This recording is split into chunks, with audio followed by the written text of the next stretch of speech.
আসসালামু আলাইকুম, hello viewers, কেমন আছেন সবাই?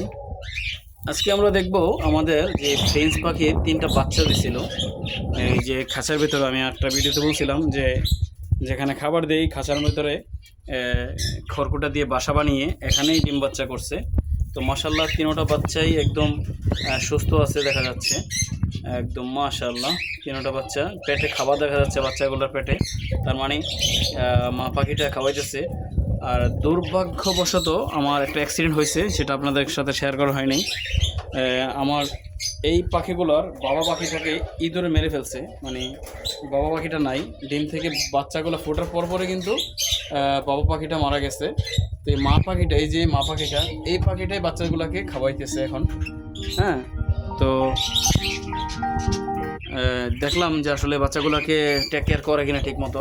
দেখলাম মাশাআল্লাহ বাচ্চাগুলো একদম সুস্থ আছে, একদম। আমি হাতে নিয়ে দেখাই আপনাদেরকে।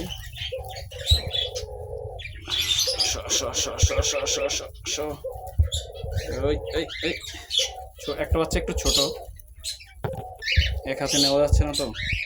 এই যে বাচ্চাগুলো মাশাআল্লাহ একদম 3টা বাচ্চাই সুস্থ, একদম সবল আছে মাশাআল্লাহ। তো 2টা বাচ্চার পেটে খাবার আছে, একটা বাচ্চার পেটে খাবার নাই। তার কারণ হচ্ছে যে বাচ্চাটার পেটে খাবার নেই, বাচ্চাটা নিচে পড়েছিল। এটা এটা এটা একটু একটু উঠতে পারে, উড়ে নিচে পড়ে গেছিলো। তো এখন থেকে চেক দিয়ে রাখতে হবে যেন পড়ে না যায়। যাও যাও, বাসা যাও, যাও যাও।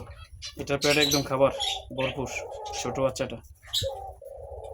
যাও, বাসা যাও, যাও যাও। এদের বাসাটা কিন্তু অনেক সুন্দর। যাই হোক, এদেরকে ডিস্টার্ব করি না, তাহলে। মা পাখিটা, এই মা পাখিটা এখন বাচ্চাদেরকে পালতেছে, বাবা পাখিটা মারা গেছে।